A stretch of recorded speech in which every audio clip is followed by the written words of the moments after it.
दोस्तों नमस्कार। 71st BPSC revision batch में आपका बहुत बहुत स्वागत है। आज हम जो है polity Indian constitution and polity की थर्ड क्लास में हैं और आज हम संविधान की बाकायदे शुरुआत करेंगे कि संविधान का विकास कैसे हुआ, संविधान बना कैसे भारत का। आपको मैंने बताया था क्लास में कि जो संविधान होता है वो किसी देश का सर्वोच्च विधान होता है, सबसे शक्तिशाली विधान होता है। संविधान के आगे कुछ भी नहीं होता है और संविधान किसी भी देश को सुचारू रूप से चलाने के लिए, उसकी व्यवस्थाओं को बेहतर तरीके से चलाने के लिए अति आवश्यक होता है। कॉन्स्टिट्यूशन को आप ऐसे समझ लो कि जैसे आप किसी कॉलोनी में रहते हो और कॉलोनीज के कुछ नियम हो, कितने बजे निकलना है, कितने बजे आना है, कितने बजे बंद हो जाना है, कौन कौन अलाउड है आपके यहाँ, ये सारी चीजें।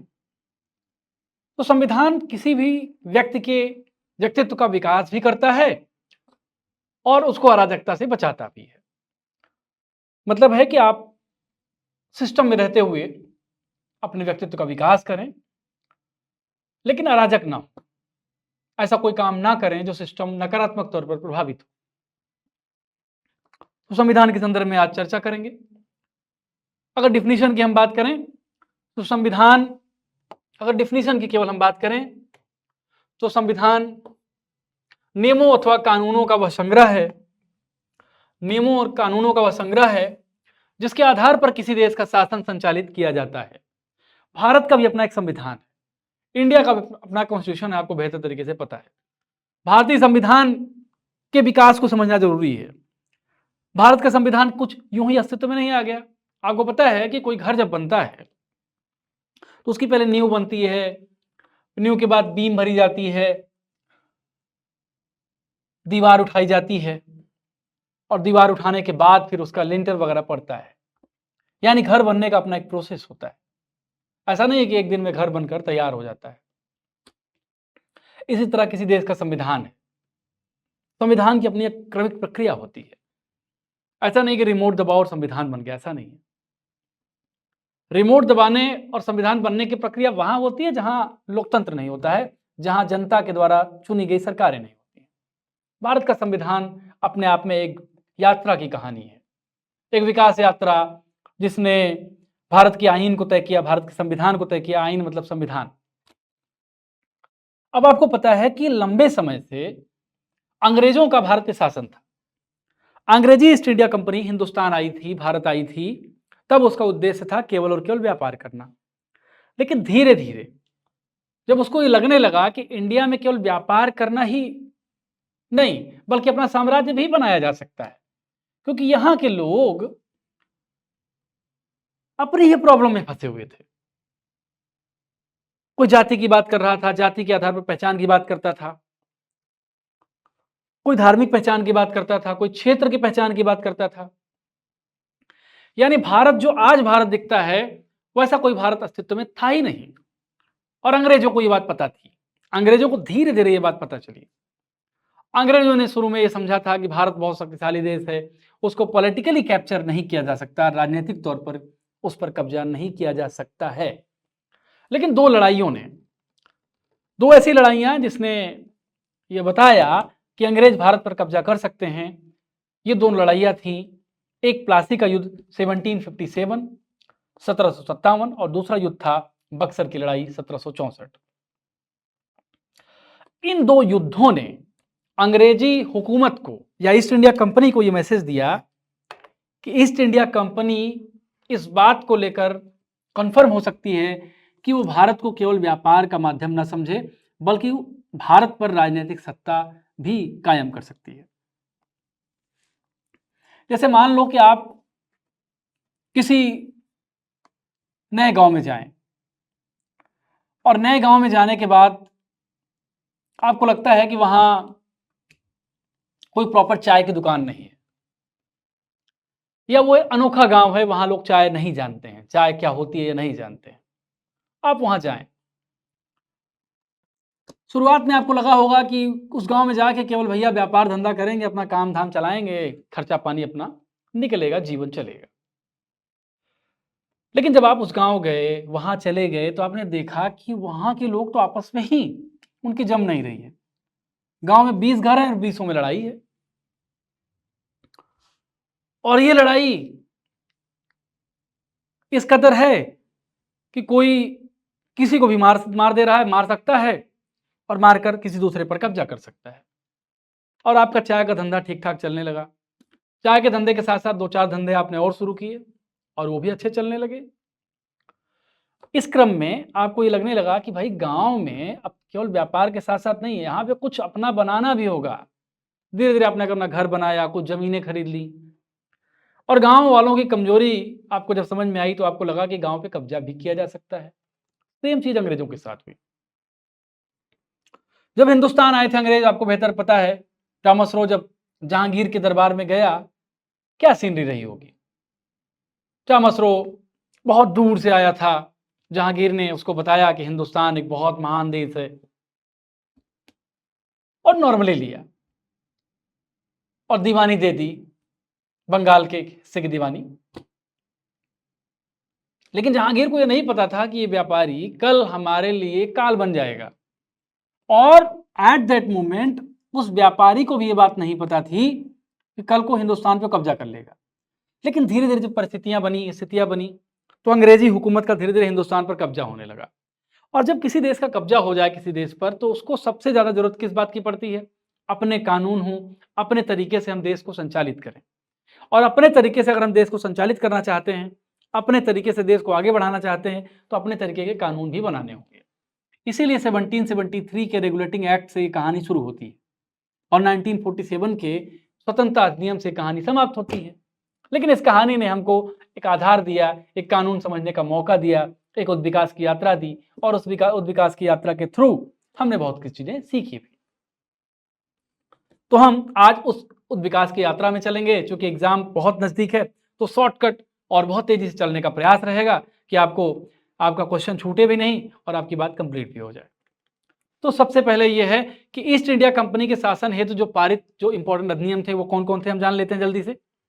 तो पहला अधिनियम था रेगुलेटिंग एक्ट, जो 1773 में आया। दूसरा पिट्स इंडिया एक्ट 1784 में आया। तीसरा चार्टर एक्ट 1793 में आया। चौथा चार्टर एक्ट 1813, और उसके बाद चार्टर एक्ट 33, फिर 1853।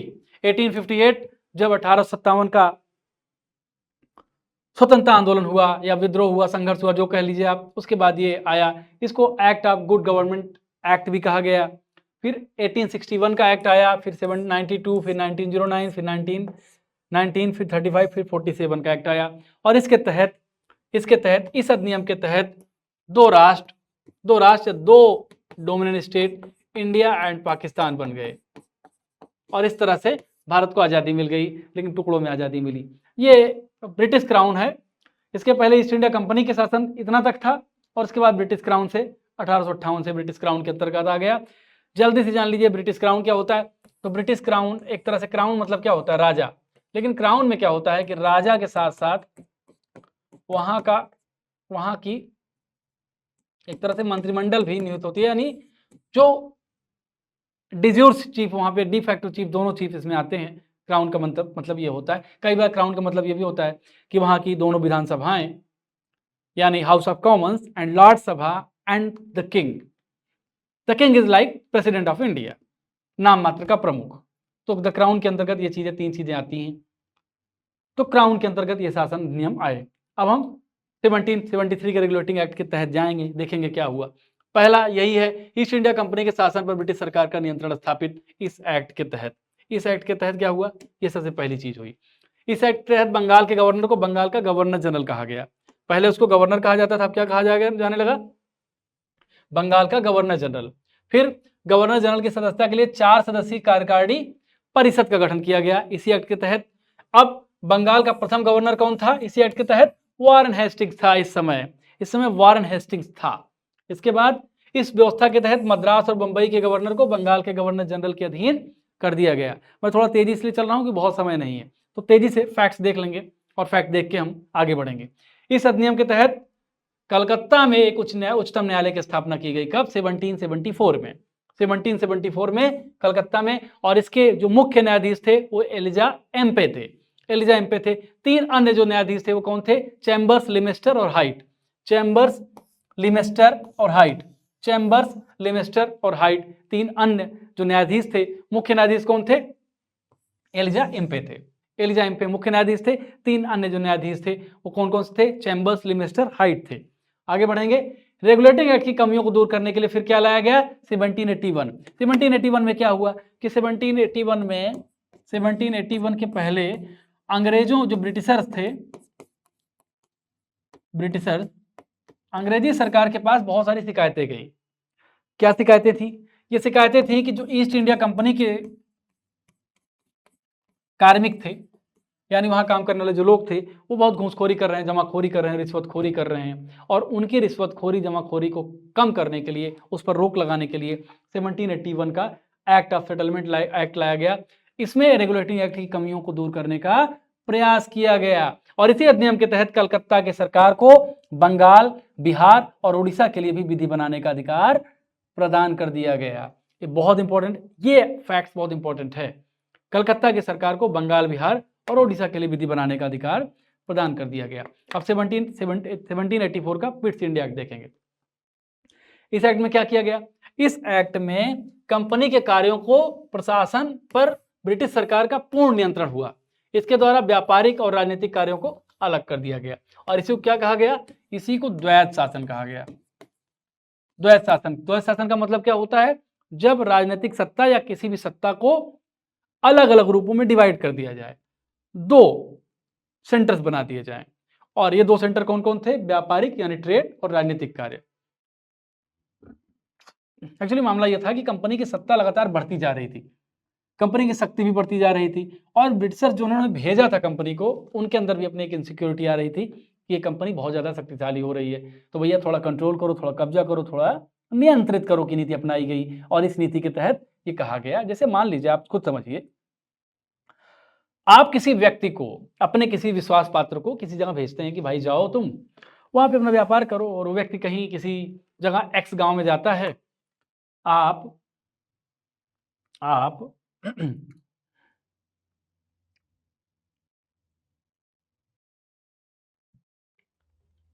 मान लीजिए आप हैं,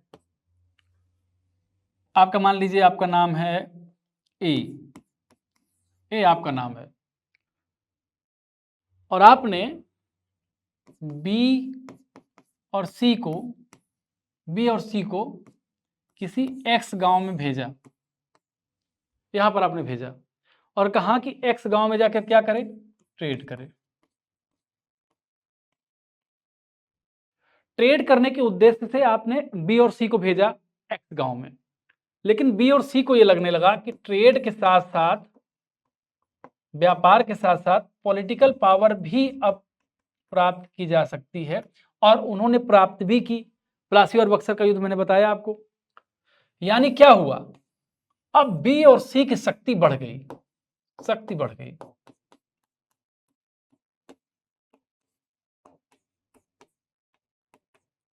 बी और सी की शक्ति बढ़ जाएगी। जब बी और सी की शक्ति ज्यादा बढ़ जाएगी, बहुत ज्यादा बढ़ जाएगी, तब आपको निश्चित तौर पर दिक्कत होगी कि भाई भेजे थे इसको हम व्यापार करना, कि जाओ भाई व्यापार करो, लाभ वाभ कमाओ, हमको भी थोड़ा दो। लेकिन ये तो अपने ही मामले में आगे बढ़ रहा है, भाई ये तो मेरा ही पत्ता काट रहा है। खुद व्यापार करने गया था, वहां पे कब्जा कर लिया, कब्जा करने के साथ साथ खूब करप्शन कर रहा है, भ्रष्टाचार कर रहा है, हमको उसका लाभ नहीं मिल रहा है, तो एक को दिक्कत होगी। तो ये क्या करेगा? एक अगला उद्देश्य क्या होगा? एक अगला उद्देश्य होगा बी और सी पर नियंत्रण। बी और सी पर नियंत्रण का मतलब ये तो ऐसा तो नहीं हो सकता कि हम बी सी को कहो भाई तुम लौट आओ, क्योंकि ये पॉसिबल ही नहीं है।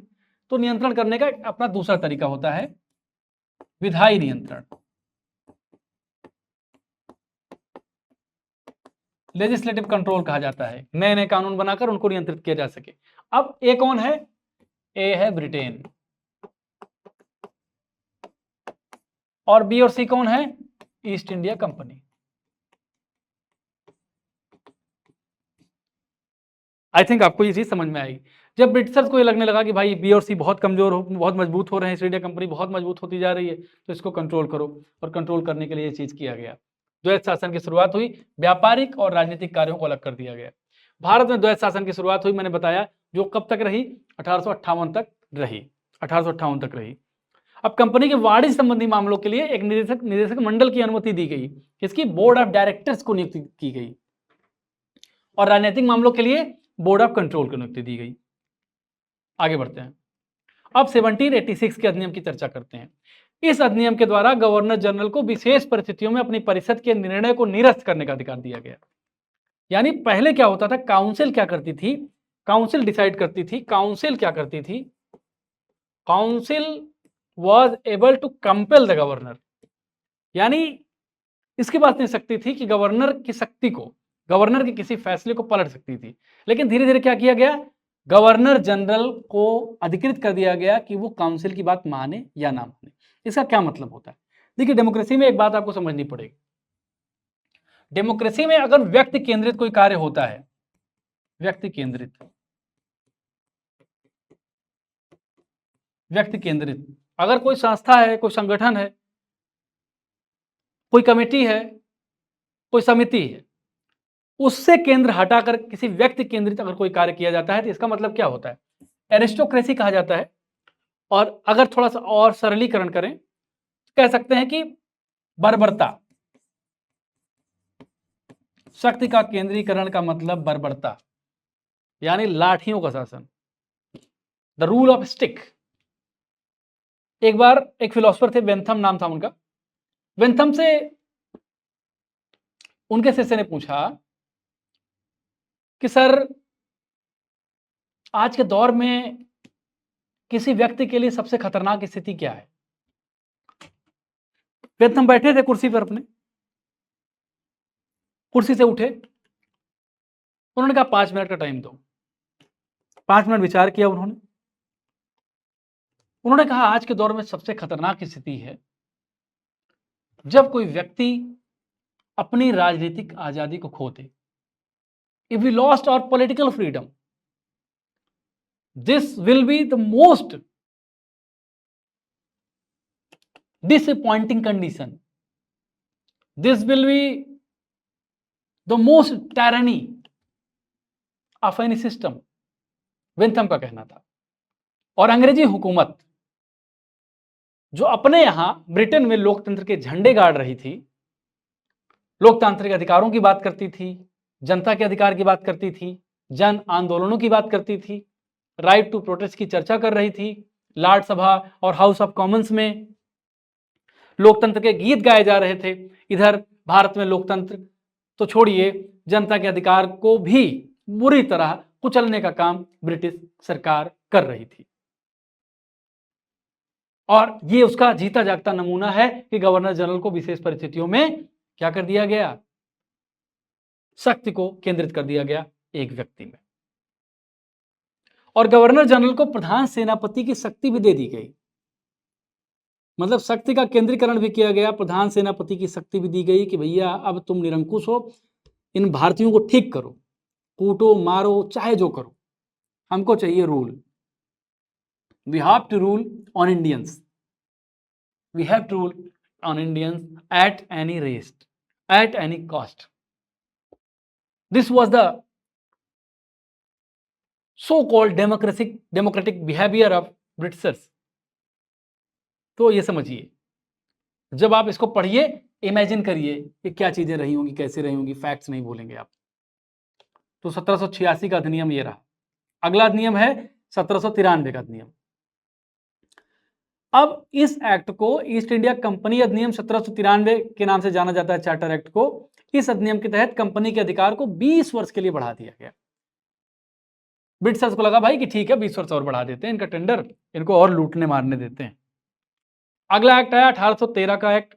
इसके द्वारा कंपनी के भारतीय व्यापार को एकाधिकार को समाप्त कर दिया गया।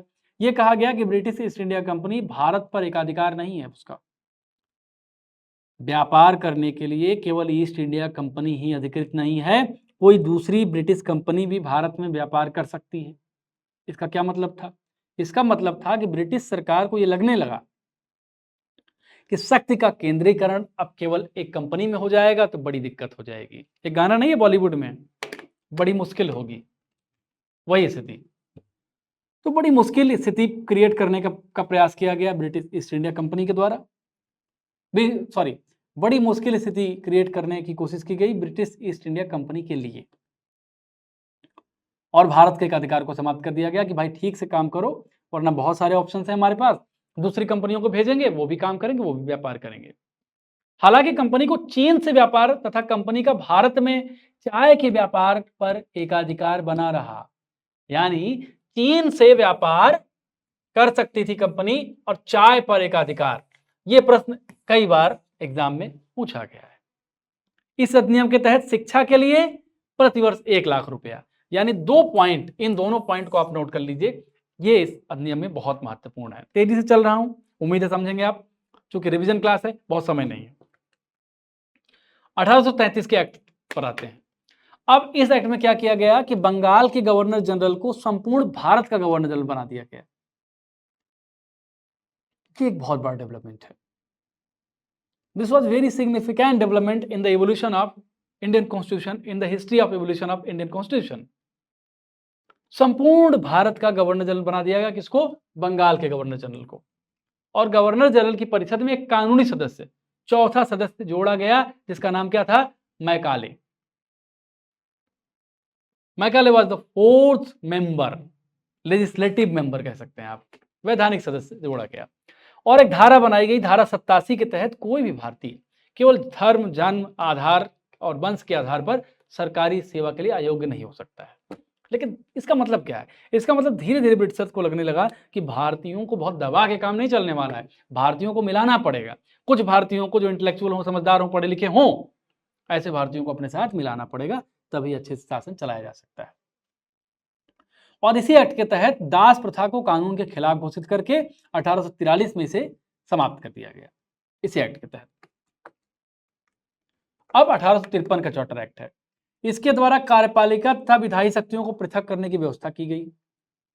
अभी तक जो कानून बनाता था वही कानून एग्जीक्यूट भी करता था, लेकिन 1853 में क्या किया गया? कार्यपालिका और विधायी शक्तियों को पृथक कर दिया गया।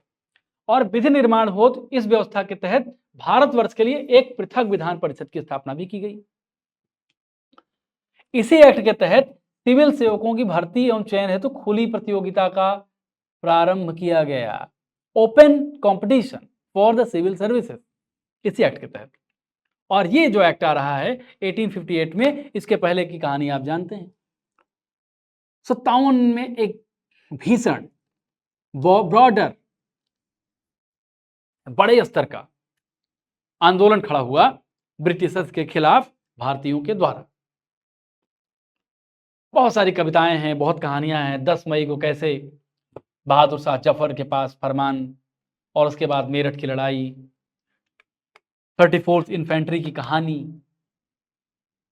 कलकत्ता इन्फेंट्री की कहानी, और कई सारे राजाओं का अभूतपूर्व योगदान। उधर कहीं कुंवर सिंह, कहीं रानी लक्ष्मीबाई, कहीं तात्या टोपे की बहादुरी भरी कहानियां भरी पड़ी हैं 1857 के स्ट्रगल से। कवि सावरकर ने कहा कि ये भारत का पहला स्वतंत्रता आंदोलन है। किसी ने कहा कि भारत की पहली मसाल है, जिस मसाल के आधार पर भारत की स्वतंत्रता तय होगी। कहने का क्या मतलब है? मैं इस बात को क्यों बता रहा हूं आपको? मैं इस बात को इसलिए आपको बता रहा हूं कि अंग्रेज, ब्रिटिशर्स बहुत डर गए। दे वर वेरी स्केयर्ड। पहली बार उनको ये लगा कि नहीं, अगर ये भी इकट्ठा होंगे तो हमारा गुड बाय हो जाएगा। और इस गुड बाय से बचने के लिए यहाँ के राजाओं को थोड़ा और छूट दी जाएगी, थोड़ा मोटे मोटे लाभ उठाए जाएंगे, दिखाए जाएंगे। जैसे पॉलिटिशियन नहीं होते हैं, चुनाव नजदीक आता है तो भैया 2-4 टैबलेट आपको दे देते हैं कि भाई आपका जीवन सही हो जाए।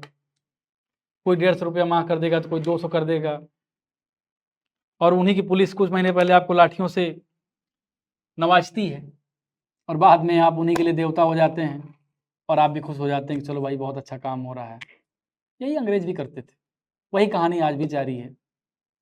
I am not critic of any government, but I am just expressing my thoughts. तो स्वतंत्रता आंदोलन की जो लड़ाई हुई 1857 में, उसने अंग्रेजों को चेता दिया कि ठीक से रहना है, शोषण करना है, लेकिन प्यार से। कहने का मतलब क्या है, भारतीयों का डर उनके दिमाग में था, लेकिन ये बात भी थी कि बहुत ज़्यादा दबाया तो हम खुद उखाड़ दिए जाएंगे। बहुत फ्रैंकली इस बात को कह रहा हूँ, बहुत ज़्यादा दबाया तो क्या हो जाएगा, बहुत ज़्यादा दबाया तो उखाड़ दिए जाएंगे, और ये बात अंग्रेजों के दिमाग में थी। इसीलिए जो अंग्रेज अधिकारी भारत में थे, अंग्रेजी कंपनी जो थी, यहाँ जो उसके लॉयल लोग थे, उन्होंने मैसेज किया कि भाई अब थोड़ा ठीक से करना है चीज़ों को। Excuse me.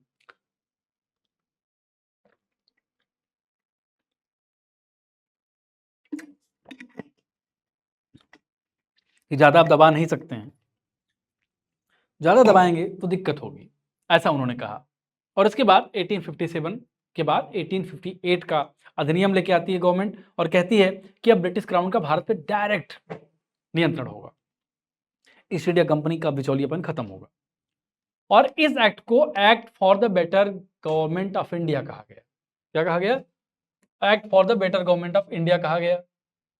इसी अधिनियम के द्वारा कंपनी के शासन को समाप्त करके भारत को क्राउन के शासन के अधीन कर दिया गया कि अब डायरेक्ट राजा और उसकी जो मंत्रिमंडल होगी उसके अंतर्गत भारत का शासन होगा। और 1784 के पिट्स इंडिया एक्ट द्वारा लागू द्वैत शासन को भी समाप्त कर दिया गया। तो प्रश्न अगर आता है कि 1784 में जो द्वैत शासन लगाया गया कैसे खत्म किया गया, तो आप इसको करोगे 1784 1784 में जो द्वैत शासन लाया गया था 1858 के एक्ट के द्वारा खत्म कर दिया गया। एक और डेवलपमेंट हुआ कि भारत के गवर्नर जनरल को अब भारत के वायसराय के नाम से जाना जाने लगा, एक इंपॉर्टेंट फैक्ट है। और लॉर्ड कैनिंग भारत का प्रथम वायसराय बना। और इसी अधिनियम द्वारा भारत के राज्य सचिव का पद भी सृजित किया गया, भारत के राज्य सचिव का भी पद सृजित कर दिया गया। और फिर 1861 का स्ट्रगल, इसके द्वारा कानून बनाने की प्रक्रिया में भारतीय प्रतिनिधियों को शामिल करने की शुरुआत हुई, यानी भारत के लोग भी अब शामिल होंगे। और 1862 में लॉर्ड कैनिंग द्वारा 3 भारतीयों, इनके नाम आप याद कर लीजिए, 3 भारतीयों, बनारस के राजा, पटियाला के महाराजा और सर दिनकर राव को विधान परिषद में मनोनीत किया गया। वायसराय को आपातकाल में विधान परिषद की सलाह के बिना ही अध्यादेश जारी करने की अनुमति प्रदान की गई, जिसकी अवधि 6 माह होती थी। इसी अधिनियम में वायसराय को नए प्रांतों की स्थापना और उनकी सीमाओं में परिवर्तन का अधिकार भी प्रदान कर दिया गया। वायसराय को प्रांतों में विधान परिषदों की स्थापना की शक्ति प्रदान की गई। फिर 1892 का एक्ट आता है, इसमें सीमित और अप्रत्यक्ष निर्वाचन प्रणाली की शुरुआत की गई। केंद्रीय विधान परिषद के भारतीय सदस्यों को वार्षिक बजट पर बहस करने का अधिकार दिया गया और 6 दिन पूर्व नोटिस भेजकर प्रश्न पूछने का भी अधिकार दिया गया, परंतु पूरक सवाल नहीं पूछ सकते थे और मतदान का अधिकार भी नहीं था। यानी धीरे धीरे भारतीयों को अधिकार दिया जाने लगा। और ये प्रभाव क्या था? ये भारतीयों का दबाव था।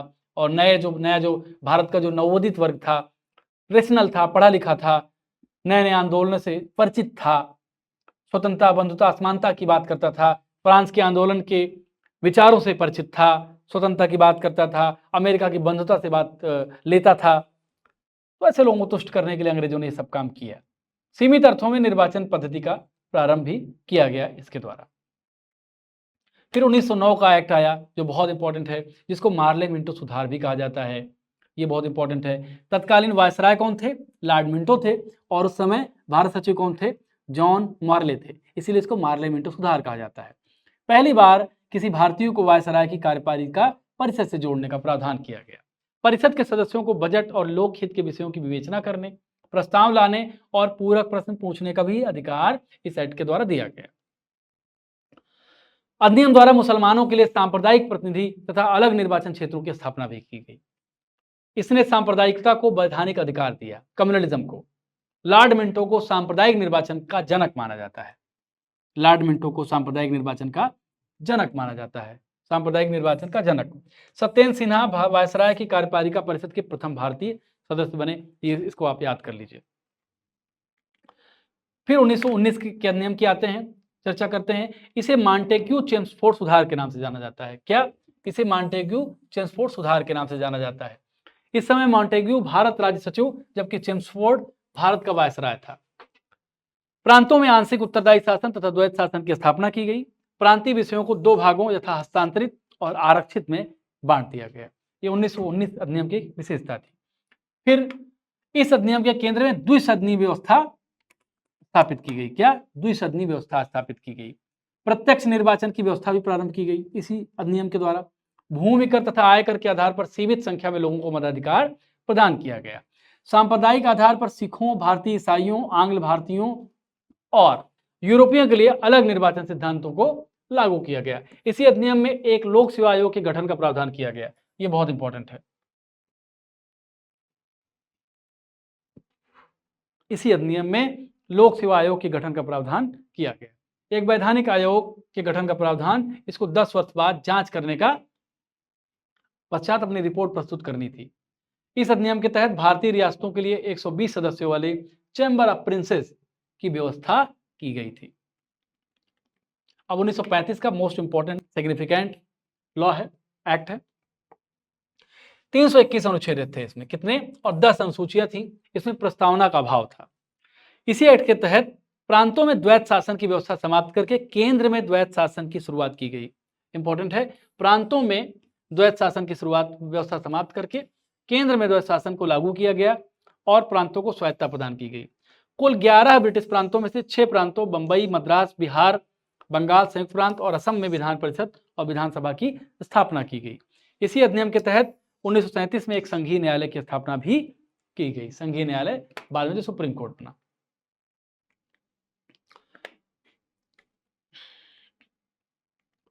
इसने भारत शासन अधिनियम 1858 द्वारा स्थापित भारत परिषद को समाप्त किया। इसी के तहत 1935 के भारत शासन अधिनियम द्वारा बर्मा को ब्रिटिश भारत से अलग कर दिया गया और 2 नए सिद्ध प्रांत सिंध और ओडिशा का निर्माण हुआ। 1935 के अधिनियम द्वारा बर्मा वर्तमान में क्या है,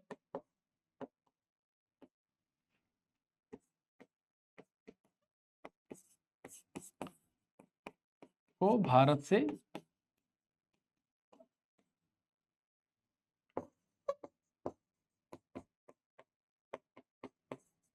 अलग किया गया।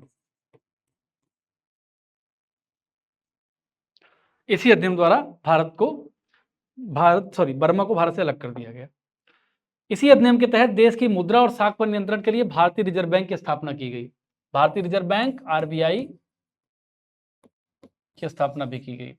इसी अधिनियम द्वारा लगभग 10% जनसंख्या को मताधिकार प्रदान किया गया। भारत का वर्तमान संवैधानिक ढांचा काफी हद तक इस अधिनियम पर आधारित है। फिर 1947 का अधिनियम आता है जिसके द्वारा भारत को आजादी मिलती है। इसने भारत में 2 नए डोमिनेंट स्टेट, डोमिनेंट मतलब अभी भी नाम मात्र की जो सुप्रीम अथॉरिटी होगी वो ब्रिटिशर के पास होगी, महारानी के नाम होगी। बाकी मामलों में दोनों स्वतंत्र होंगे। मतलब एक टर्म है, लेकिन अगर आइडियल टर्म की बात की जाए तो डोमिनेंट स्टेट का मतलब होता है कि सभी मामलों में स्वतंत्र लेकिन संप्रभुता उनके पास ना हो। लेकिन भारत और पाकिस्तान के मामले में ऐसा नहीं था।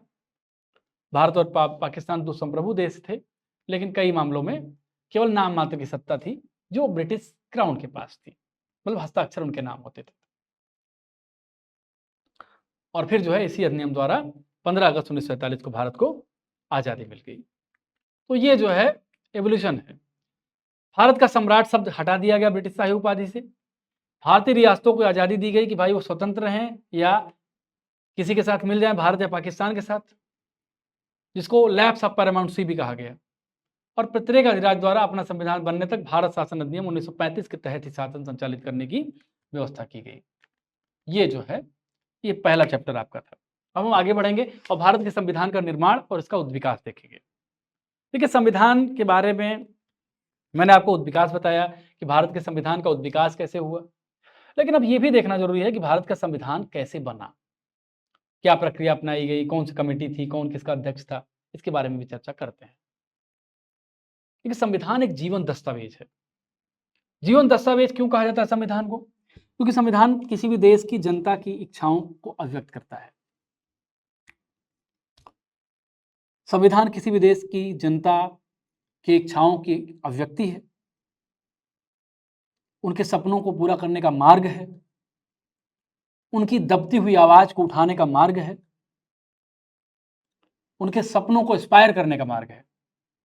संविधान अगर खतरे में पड़ जाए तो बहुत सारे लोगों का, खासकर जो पिछड़ा तबका है, जो देश की मुख्य धारा से दूर है, उसका बहुत कुछ प्रभावित हो जाएगा।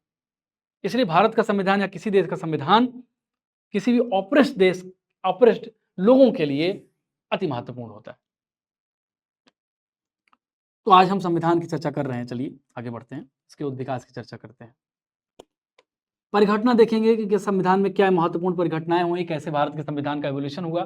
तो मई 1934 में आते हैं। यहाँ क्या हुआ कि भारतीयों की ओर से संविधान सभा की सर्वप्रथम मांग कहाँ की गई? रांची में स्वराज पार्टी ने की थी। किसने? रांची में स्वराज पार्टी से। फिर इसी साल क्या हुआ कि भारत में संविधान सभा का विचार किसी व्यक्ति ने कर दिया, तो वो थे M N. Roy, Communist Party of India के मेंबर थे, बहुत प्रगतिशील व्यक्ति भी थे। और फिर मई 1934 में क्या हुआ कि भारतीय राष्ट्रीय कांग्रेस के स्तर पर भी पहली बार स्वराज पार्टी के बाद पटना में ही संविधान निर्माण के लिए आधिकारिक रूप से संविधान सभा की मांग की गई। ये बीपीएससी के लिए एक इंपॉर्टेंट एस्पेक्ट है। और फिर क्या किया गया? 1936 में संविधान सभा की जो मांग की पुष्टि कांग्रेस के फैजपुर अधिवेशन में कर दी गई।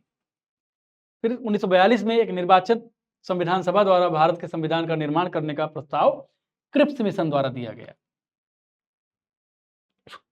और कैबिनेट मिशन के तहत 1946 की बात करते हैं, भारतीय संविधान सभा के गठन का प्रस्ताव किया गया। कैबिनेट मिशन की रिपोर्ट के अनुसार संविधान सभा निर्वाचित होनी थी और प्रांतों का प्रतिनिधित्व जनसंख्या के आधार पर होना था। इसके तहत मोटे तौर पर प्रति 10 लाख व्यक्तियों पर एक प्रतिनिधि की व्यवस्था की गई। और कैबिनेट मिशन के तहत संविधान सभा के कुल सदस्यों की संख्या 389 निर्धारित की गई। इनमें से 296 सीटें किसकी थी? ब्रिटिश भारत को, और 93 सीटें देसी रियासतों को। देसी रियासतें मतलब जो राजा महाराजा होते थे। ब्रिटिश भारत को आवंटित 296 सीटों में से 292 का चयन 11 गवर्नरों प्रांतों से तथा 4 का चयन मुख्य आयुक्तों के प्रांतों से किया जाना था। देसी रियासतों के प्रतिनिधियों का चयन रियासतों के प्रमुखों द्वारा किया जाना था। प्रांतों को आवंटित की गई सीटों का निर्धारण 3 प्रमुख समुदायों मुस्लिम, सिख और सामान्य के आधार पर विभाजित किया गया। सामान्य मतलब एक तरह से हिंदू। अब क्या हुआ? 9 दिसंबर 1946 को संविधान सभा की पहली बैठक कहां संपन्न हुई? नई दिल्ली में संपन्न हुई। सबसे वरिष्ठ सदस्य सत्यानंद सिन्हा को संविधान सभा का अस्थायी अध्यक्ष किया गया। इसका मुस्लिम लीग ने क्या किया? बहिष्कार किया। अलग पाकिस्तान की मांग कराने की बात की गई। अतः पहली बैठक में केवल 207 सदस्य, जिसमें 9 महिलाएं भी थी, शामिल हुई। और देसी रियासत हैदराबाद ने संविधान सभा की पहली बैठक में भाग नहीं लिया। फिर 11 दिसंबर 1946 को क्या हुआ? डॉक्टर राजेंद्र प्रसाद को संविधान सभा का स्थायी अध्यक्ष चुना गया तथा एच.सी. मुखर्जी को उपाध्यक्ष और बी.एन. राव को संविधान सभा का संवैधानिक सलाहकार नियुक्त कर दिया गया। और जवाहरलाल नेहरू ने संविधान सभा में उद्देश्य प्रस्ताव किया 13 दिसंबर 1946 को। फिर 22 जनवरी 1947 को क्या हुआ? उद्देश्य प्रस्ताव को सर्वसम्मति से स्वीकार कर लिया गया। 29 अगस्त 1947 को क्या किया? प्रारूप समिति का अध्यक्ष भीमराव अम्बेडकर को चुना गया। कब? 29 अगस्त 1947 को। प्रारूप समिति का कार्य क्या था? संवैधानिक सलाहकार बी.एन. राव द्वारा तैयार किए गए संविधान के प्रारूप पर विचार विमर्श करना था। 21 फरवरी 1948 को प्रारूप समिति ने संविधान सभा को अपनी रिपोर्ट प्रस्तुत की। अब भारत संविधान का वाचन कैसे हुआ? संविधान सभा का प्रथम वाचन 4 से 9 नवंबर 1948 तक, दूसरा वाचन 15 नवंबर से 17 अक्टूबर 1949 तक, और तीसरा वाचन 17 से 26 नवंबर 1949 तक चला। और इसके बाद पूरा जो है भारत का संविधान 26 नवंबर 1949 को बनकर तैयार हो गया। 26 नवंबर 1949 11वें अधिवेशन के अंतिम दिन संविधान सभा द्वारा लिखित संविधान को अंगीकृत किया गया। इसमें कुल 16 अनुच्छेदों को ही लागू किया गया। बाकी अनुच्छेद 26 जनवरी 1950 को लागू किए गए, क्योंकि कराची अधिवेशन या एग्जैक्ट अधिवेशन क्या था जिसमें ये 26 जनवरी को दिन ही भारतीय राष्ट्रीय कांग्रेस ने स्वतंत्रता की घोषणा की थी। अब संविधान सभा में महिला सदस्यों की संख्या 15 थी। संविधान सभा में शामिल सदस्यों में कौन कौन से थी? विजयलक्ष्मी पंडित थी, सुचेता कृपलानी थी, मालती चौधरी, सरोजिनी नायडू, हंसा मेहता, राजकुमारी अमृत कौर, पूर्णिमा बनर्जी, रेणुका राय, कमला चौधरी, लीला राय, बेगम एजाज रसूल, अमू स्वामीनाथन, जी दुर्गाबाई, दया याची, बेथा युधन और एन्नी मैस्करीन, इतने मेंबर थे महिलाओं में। 24 जनवरी 1950 क्या हुआ कि राजेंद्र प्रसाद को भारत का प्रथम राष्ट्रपति चुना गया और संविधान सभा के सदस्यों ने 24 जनवरी 1950 को भारत के संविधान पर हस्ताक्षर कर दिए। संविधान सभा द्वारा राष्ट्रीय ध्वज को कब अपनाया गया? तो 22 जुलाई 1947 को। फिर 24 जनवरी 1950 को राष्ट्रीय गीत और राष्ट्रगान को अपनाया गया। फिर मई 1949 को संविधान सभा द्वारा राष्ट्रमंडल में भारत की सदस्यता का सत्यापन किया गया। ठीक, फिर 26 अक्टूबर 1946 को क्या हुआ था, जब सरकार का पुनर्गठन किया गया तब मुस्लिम लीग के 5 प्रतिनिधियों लियाकत अली, जोगेंद्रनाथ मंडल, ITI चुंद्रीगर, अब्दुल रब नस्तर और गजनफर अली खां को कैबिनेट में शामिल किया गया। अब इसके बाद गवर्नर जनरल के बारे में चर्चा है, कौन कब क्या है इसके बारे में विस्तार से बताया गया है। और भी प्रमुख समितियां, उसके अध्यक्ष क्या थे इसके बारे में चर्चा कर लेते हैं। जैसे संघ शक्ति समिति है, जवाहरलाल नेहरू उसके अध्यक्ष थे। जवाहरलाल नेहरू इसके अध्यक्ष थे। कौन थे? जवाहरलाल नेहरू इसके अध्यक्ष थे। संघीय संविधान समिति जवाहरलाल नेहरू, प्रांतीय संविधान समिति सरदार पटेल, प्रारूप समिति भीमराव अम्बेडकर, मौलिक अधिकारों और अल्पसंख्यकों समिति परामर्श समिति सरदार वल्लभ भाई पटेल इसके अध्यक्ष थे। मौलिक अधिकार उप समिति JB कृपलानी, अल्पसंख्यक उप समिति HC मुखर्जी, प्रक्रिया विषयक नियमों संबंधी समिति राजेंद्र प्रसाद, राज्यों के लिए समिति जवाहरलाल नेहरू, संचालन समिति राजेंद्र प्रसाद, तदर्थ राष्ट्रीय ध्वज समिति राजेंद्र प्रसाद, कार्य संचालन संबंधी समिति KM मुंशी। ये सारी समितियां हैं और उसके अध्यक्ष हैं, समितियां और उसके अध्यक्ष। अब प्रारूप समिति में 7 सदस्य हैं। अध्यक्ष कौन था? अध्यक्ष कौन था? डॉक्टर भीमराव अंबेडकर इसके अध्यक्ष थे। कौन थे? डॉक्टर भीमराव अंबेडकर इसके अध्यक्ष थे। सदस्य N Gopal Swami Ayyangar, Alladi Krishna Swami Ayyar, doctor KM Munshi, Syed Mohammad Saadulla, N Madhav Rao, इन्होंने BL मित्र का स्थान लिया जिन्होंने स्वास्थ्य कारणों से इस्तीफा दे दिया था, और TT कृष्णाचारी 1948 में DP खेतान की मृत्यु के बाद उनकी जगह इन्होंने ली थी। ये प्रारूप समिति हो गई। फिर संविधान सभा के जो महत्वपूर्ण तथ्य थे वो देख लेते हैं। पहली बैठक 9 दिसंबर, अस्थायी अध्यक्ष सज्जनन सिन्हा, स्थायी अध्यक्ष राजेंद्र प्रसाद। इसको बहुत तेजी से हम चल रहे हैं क्योंकि रिवीजन बैच है, बहुत ज्यादा हम नहीं ले जा सकते हैं, जिससे आप रिवाइज कर लें फैक्ट्स को। उपाध्यक्ष कौन थे? HC मुखर्जी। संवैधानिक सलाहकार सर BN राव। संविधान निर्माण में लगा समय 2 वर्ष 11 माह 18 दिन। प्रारूप बहस 114 दिन। ये हुआ। कुल व्यय कितना हुआ? 63,96,729 रुपए। कुल वाचन 3। संविधान द्वारा अपनाया गया 26 नवंबर 1949 संविधान अपनाया गया, और लागू कब किया गया? 26 जनवरी 1950। अंतरिम मंत्रिमंडल के बारे में चर्चा कर लेते हैं। तो अंतरिम मंत्रिमंडल जो था उसके मंत्री जवाहरलाल नेहरू क्या थे? उपाध्यक्ष थे विदेश व राष्ट्रमंडल समिति मामले, सरदार पटेल सूचना प्रसारण गृह मामले, गोपालाचारी शिक्षा, लियाकत अली वित्त, जोगेंद्रनाथ मंडल विधि। ये कुल मंत्री थे। आसफ अली क्या थे? रेल मंत्री थे। राजेंद्र प्रसाद खाद्य एवं कृषि मंत्री थे। CH भाभा कार्य खनन और शक्ति थे। बलदेव सिंह रक्षा मंत्री। ITI चुंद्रीगर वाणिज्य। अब्दुल रब नस्तर संचार डाक एवं वायु। गजनफर अली खां स्वास्थ्य। जगजीवन राम श्रम मंत्री थे। अब भारत के संविधान के स्रोत की चर्चा करते हैं। भारत के संविधान की स्रोत की चर्चा करते हैं। चलिए तेजी से करते हैं। अब भारत को जो संविधान लागू किया गया उसमें यह बहस की गई कि भारत एक डेमोक्रेटिक देश है।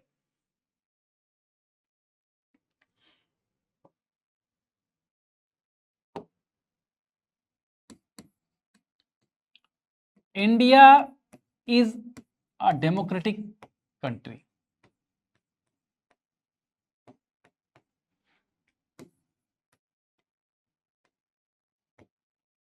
भारत एक लोकतांत्रिक देश है। भारत एक लोकतांत्रिक देश है।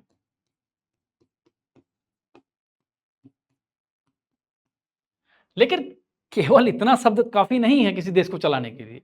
किस तरह का लोकतंत्र है भारत? किस तरह का लोकतंत्र है भारत में? कैसे कानून बनेंगे? भारत में चुनाव कैसे होंगे? भारत में राष्ट्राध्यक्ष कैसे नियुक्त होंगे? भारत में प्रधानमंत्री ज्यादा शक्तिशाली होगा कि राष्ट्रपति होगा? भारत में राज्यों की क्या स्थिति होगी? भारत में राज्यसभा या लोकसभा में कौन ज्यादा शक्तिशाली होगा? भारत में जनता को कितना अधिकार दिया जाए? भारत में मौलिक अधिकारों की प्रवृत्ति क्या होगी? भारत में DPSP की प्रवृत्ति क्या होगी? भारत में क्या फंडामेंटल ड्यूटीज की कोई बात होगी? भारत में रिलीजन के प्रश्नों को कैसे टैकल किया जाएगा, भारत में जो माइनॉरिटीज होंगी उनको कैसे टैकल किया जाएगा। ये सारे प्रश्न संविधान सभा में चर्चा किए गए। इन प्रश्नों के बारे में लंबी लंबी डिबेट्स हुई कि कैसे इसको टैकल किया जाए, कैसे भारत को एक बेहतर देश बनाया जाए। और इन बहसों में चूंकि संविधान सभा में जो लोग चुने गए थे, जो मेंबरान थे, सब बहुत पढ़े लिखे इंटेलेक्चुअल्स थे, अच्छे अच्छे विश्वविद्यालयों से पढ़कर लौटे थे, वहां के अनुभवों से ओतप्रोत थे। ऐसे वो चाहते थे कि भारत का संविधान इतना खूबसूरत बने कि भारत में डाइवर्सिटी है। आपको पता है, शब्द सुनने में बहुत अच्छा लगता है, लेकिन ऐसा है नहीं। जब देश को संभालना होता है, कांटों का ताज पहनना है, देश को संभालना आसान नहीं है। डाइवर्सिटी, जहां पे नंबर ऑफ रिलीजन्स,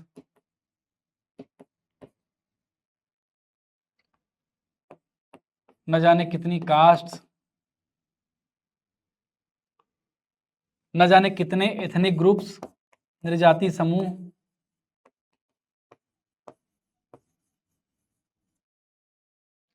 न जाने कितने लिंग्विस्टिक ग्रुप्स,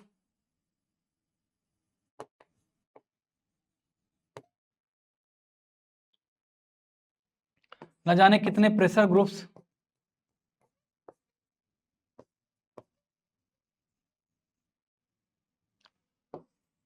अलग अलग आइडियोलॉजीज, कोई लेफ्ट का है, कोई राइट का है, कोई सेंटर का है, कोई क्या है। इन सब सारे प्रश्नों को टैकल करना जरूरी था। ये तो मैं केवल एक पक्ष बता रहा हूं। इस पक्ष के साथ साथ पर्सनल लॉज जो होते हैं, धार्मिक कानून होते हैं, उनको कैसे टैकल किया जाएगा, उनको टैकल करने की क्या नीति होगी, क्या प्रवृत्ति होगी। और ट्राइबल लॉज,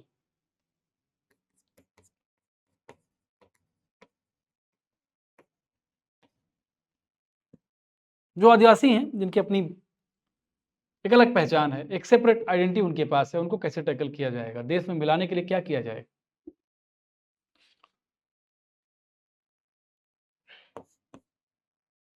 जेंडर का प्रश्न, ये सब प्रश्न थे। और देश के शासन को चलाने के लिए एक इंपॉर्टेंट एस्पेक्ट और था, भारत की ज्योग्राफिकल सिचुएशन है, लोकेशन है।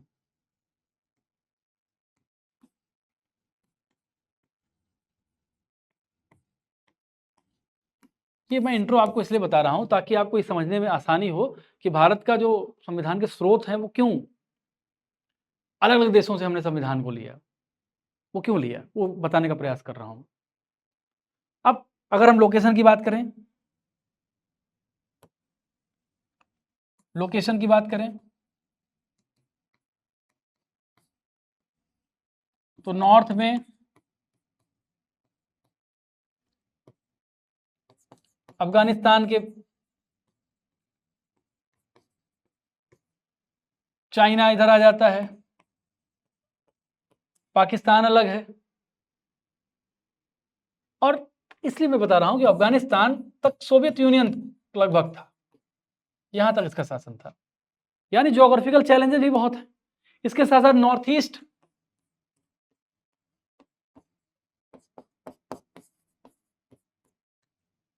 अरुणाचल जैसा राज्य, लद्दाख जैसी सीमाएं बहुत सेंसिटिव सीमाएं थी। इनको एक करना, इनको बांधना, एक सूत्र में बांधना।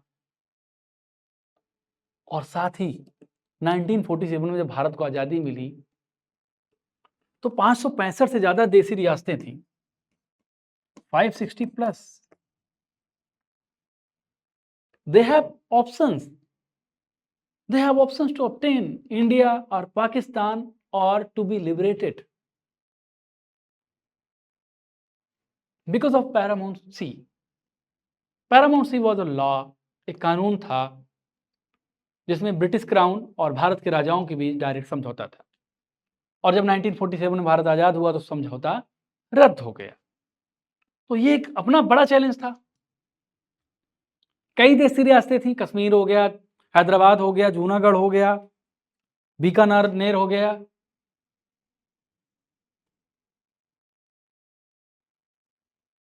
They were becoming challenges for the Indian government.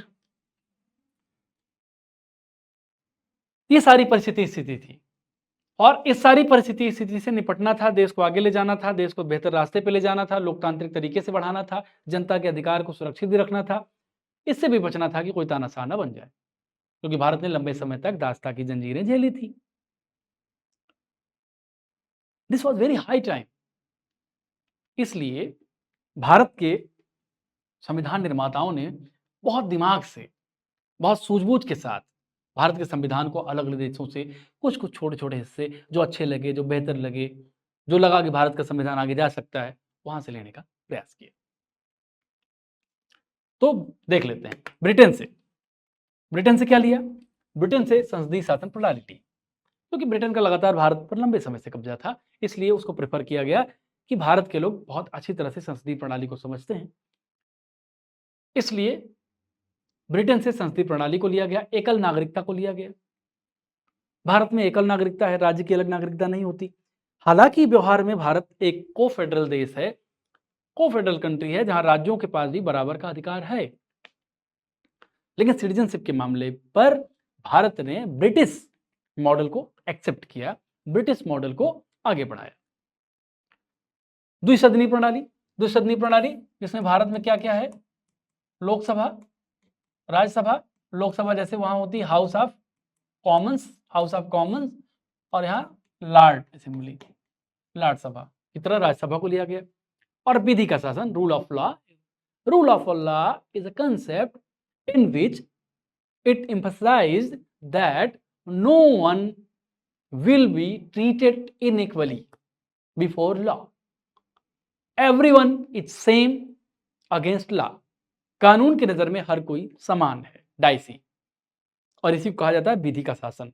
चाहे वो कोई भी व्यक्ति क्यों ना हो, कानून की नजर में वो समान है।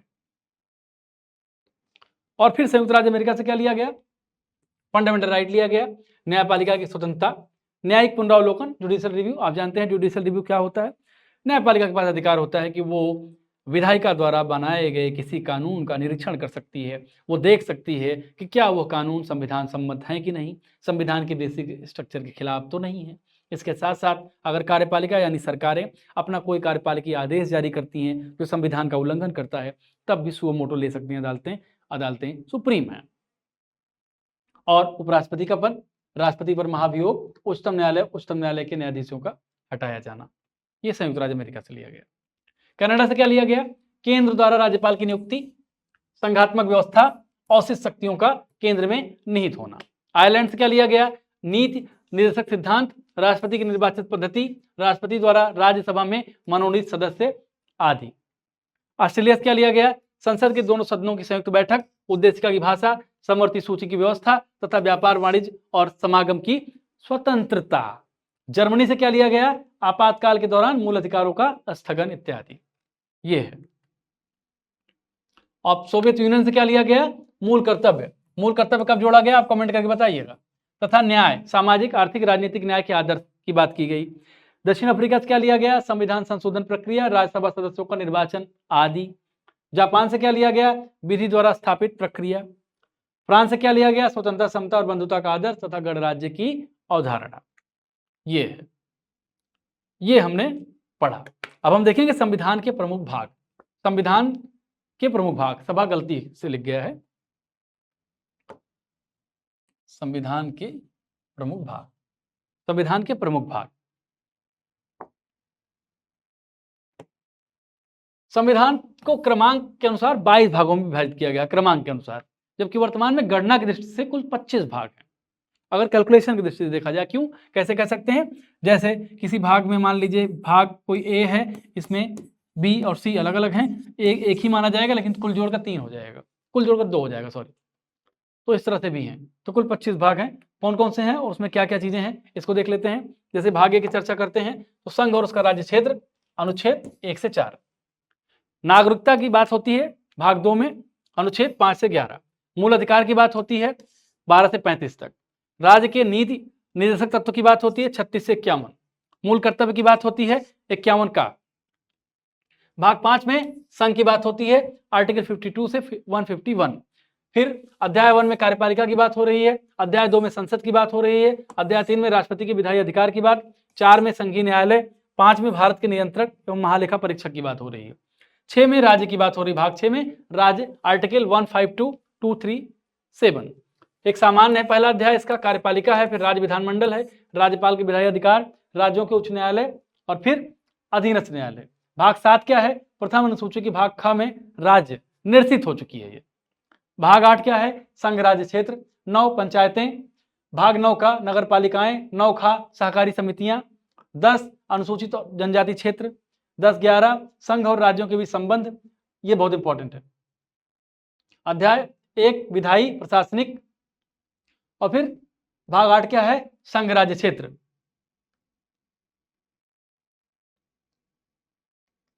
संघ राज्य क्षेत्र की बात हो रही। भाग 12 फिर है वो रिपीटेड है। 12 क्या है, वित्त संपत्ति संविदाएं और वाद, वित्त उधारदार संपत्ति संविदाएं, ये फिर इसके बाद संपत्ति का अधिकार। फिर भाग 13 भारत के राज्य क्षेत्र के भीतर व्यापार वाणिज्य और समागम। 14 क्या है, संघ और राज्यों के अधीन सेवाएं। अध्याय 1-2 जिसमें सेवाएं हैं, लोक सेवा आयोग है, अधिकरण है, निर्वाचन है।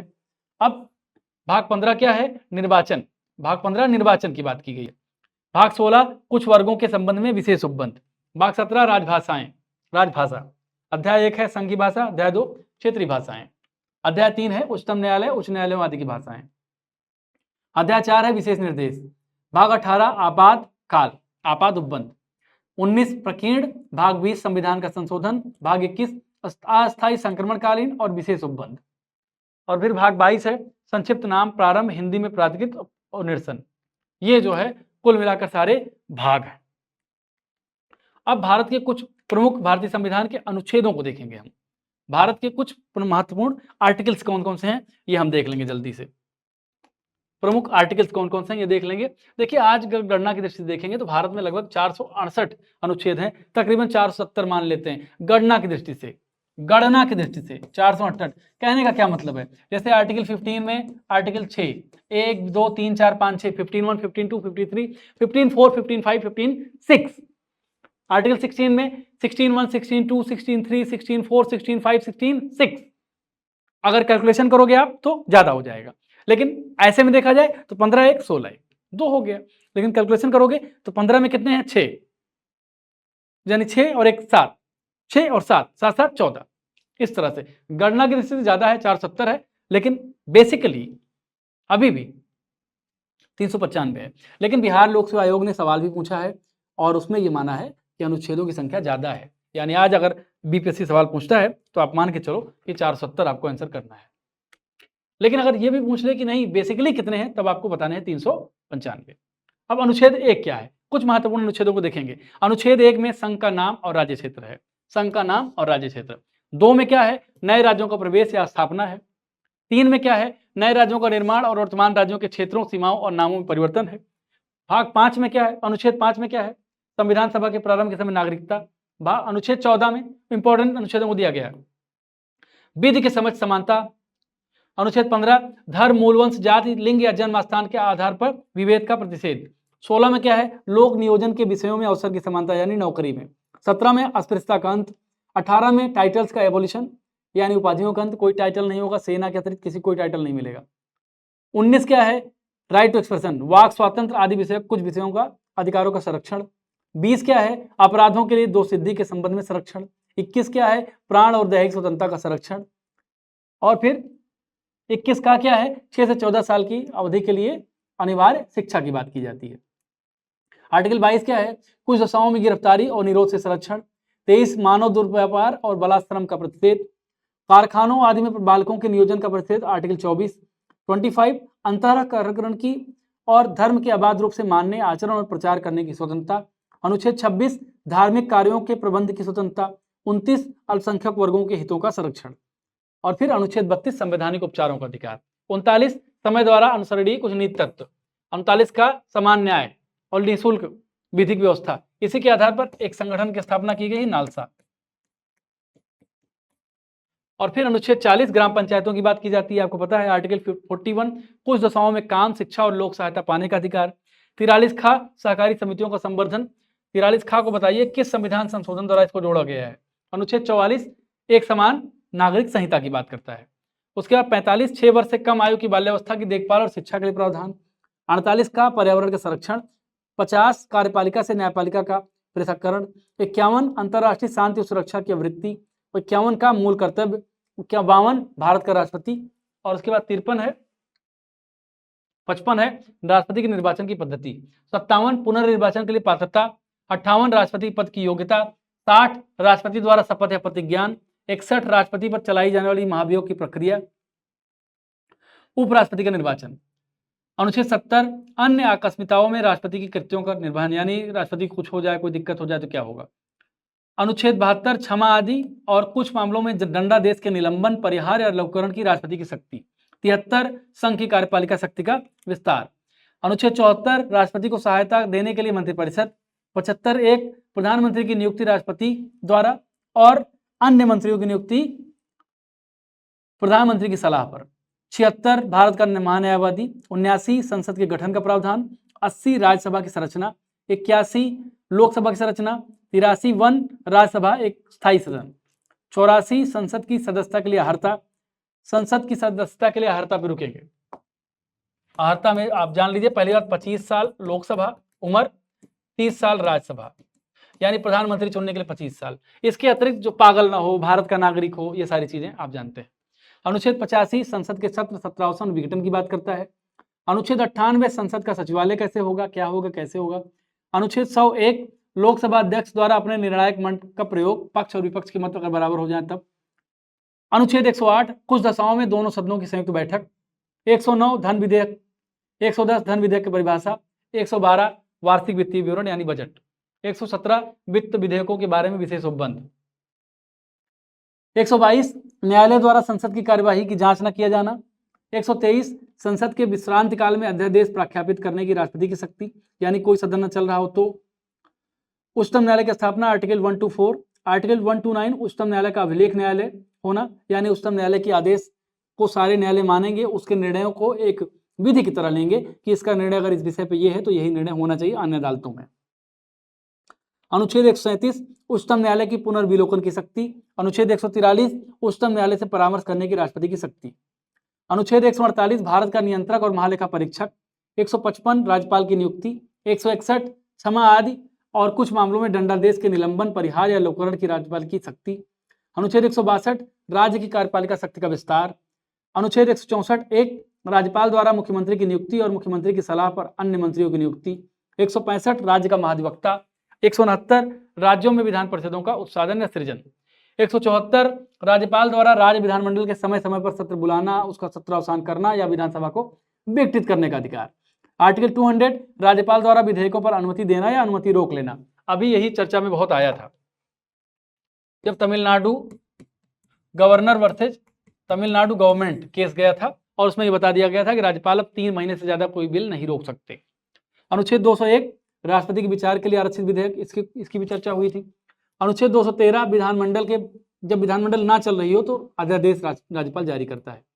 अनुच्छेद 214 राज्यों के लिए उच्च न्यायालय। 215 उच्च न्यायालयों का अभिलेख न्यायालय होना। 216 उच्च न्यायालयों का गठन। 17 उच्च न्यायालय के न्यायाधीश की नियुक्ति और उसके बाद की शर्तें।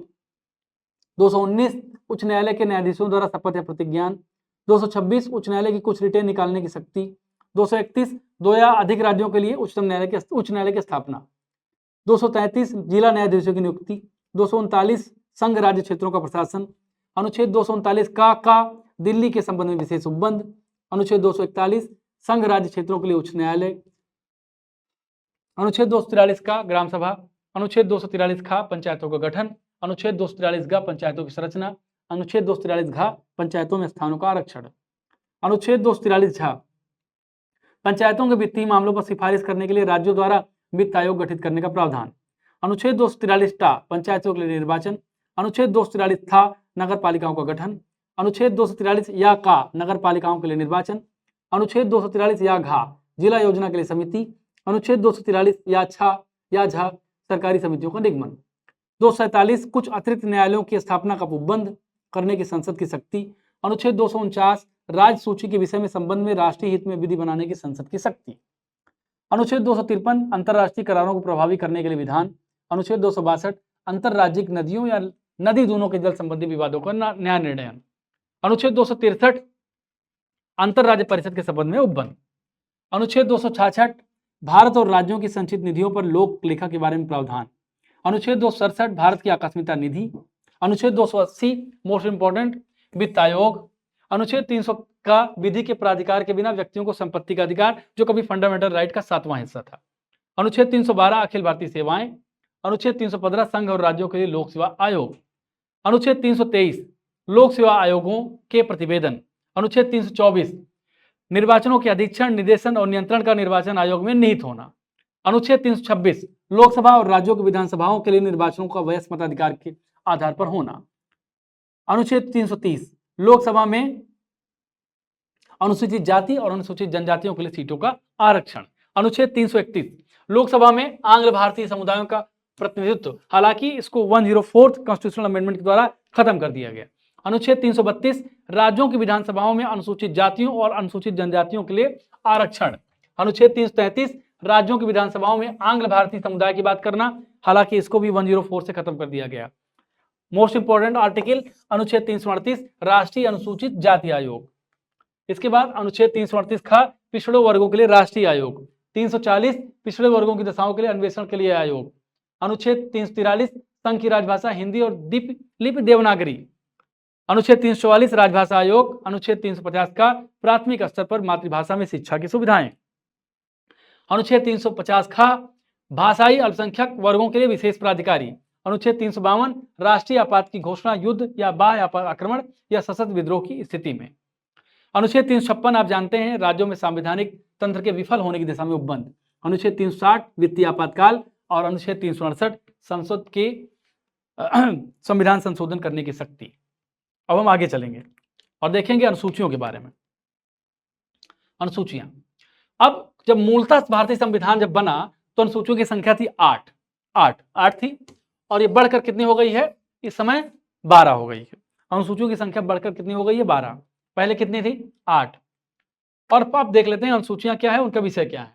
जैसे पहली अनुसूची चर्चा करता है राज्य और संघ राज्य क्षेत्र की चर्चा करता है, दूसरी अनुसूची राष्ट्रपति अथवा अन्य पदाधिकारियों के वेतन की बात करती है, तीसरी अनुसूची शपथ या प्रतिज्ञान के प्रारूप की बात करती है, चौथी अनुसूची राज्यसभा में स्थानों का आवंटन की बात करती है, पांचवी अनुसूची अनुसूचित क्षेत्रों और अनुसूचित जनजातियों के प्रशासन और नियंत्रण के बारे में उपबंध करती है। मैं बार बार इंगित कर रहा हूं, ये रिवीजन क्लास है, हमारा ज्यादा फोकस ये रहेगा कि आपका रिवाइज पूरा हो, स्पीड में चल रहे हैं इसीलिए इसको रिवीजन बैच रखा गया है। छठी अनुसूची असम, मेघालय, त्रिपुरा और मिजोरम राज्यों के जनजातीय क्षेत्रों के प्रशासन के संबंध में उपबंध। एक बात और, ये क्लास तो यूट्यूब पर जाएगी लेकिन इसका पीडीएफ उसी को मिलेगा जिन्होंने एडमिशन लिया है, तो आप 71st बीपीएससी बैच को एडमिशन ले सकते हैं। कमेंट में लिंक किया गया है, कमेंट पिन किया गया है, वहां से एडमिशन ले सकते हैं। 499 का ये कोर्स है, 499 का। सातवीं अनुसूची संघ सूची, राज्य सूची और समवर्ती सूची में केंद्र और राज्यों के मध्य शक्तियों का विभाजन। आठवीं अनुसूची भाषाएं। नौवीं क्या है, कुछ अधिनियमों और विनियमों का विधि मान्यकरण। 10वीं अनुसूची क्या है, दल परिवर्तन, दल बदल जो लोग करते हैं उस पर कैसे टैकल किया जाता है, ये 10वीं अनुसूची के बारे में मिलेगा। 11वीं पंचायतों से संबंधित जो प्रावधान है और 12वीं नगर पालिकाओं से संबंधित जो उपबंध है वो 12वीं अनुसूची में है।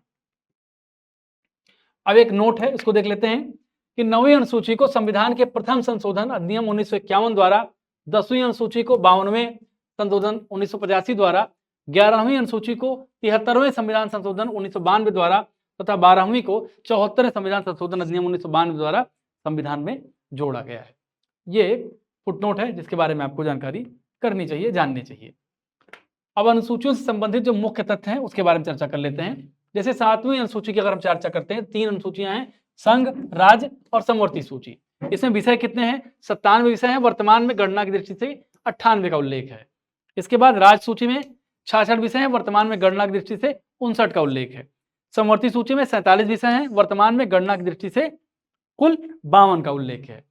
संघ सूची में क्या है, जिसमें संघ की विधानसभा या संसद कानून बनाएगी, राज्य सूची में राज्य विधानसभाएं बनाएंगी और समवर्ती में दोनों बना सकती हैं। लेकिन अगर दोनों किसी एक इशू पे कानून बना दें तो संघ की जो विधानसभा होगी या संघ का जो लेजिस्लेशन होगा, यानी संसद द्वारा जो कानून बनाया जाएगा, वो जो है भारी पड़ेगा, उसी को मान्यता दी जाएगी। अब संघ सूची के विषय क्या क्या है, इंपॉर्टेंट विषय, जैसे रेडियो, टेलीविजन, शेयर बाजार, डाकघर, बचत बैंक, जनगणना, बैंकिंग, बीमा, रक्षा, रेलवे और निगम कर आदि संघ में आते हैं। राज्य सूची के जो प्रमुख विषय हैं, पुलिस, लोक स्वास्थ्य और स्वच्छता, प्रति व्यक्ति कर, गैस, कृषि, रेलवे, पुलिस, कारागार, पंचायती राज और भूमि सुधार आदि, ये राज्य के विषय हैं। समवर्ती सूची के विषय क्या है, आर्थिक योजना, आपराधिक मामले, जनसंख्या नियंत्रण और परिवार नियोजन, शिक्षा, वन, दंड प्रक्रिया, विवाह विच्छेद, ये समवर्ती सूची के विषय हैं जिसपे दोनों कानून बना सकते हैं। अब हम संविधान की प्रस्तावना की चर्चा करेंगे, जिसपे अगले वीडियो में हम चर्चा करेंगे। और ये वीडियो तो यूट्यूब पे जा रहा है, लेकिन आप बीपीएससी बैच में एडमिशन ले सकते हैं। 499 रुपये का हमारा कोर्स है।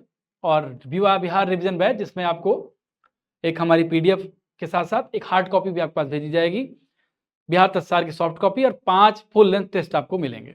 तो फिलहाल अभी के लिए इतना ही। नमस्कार।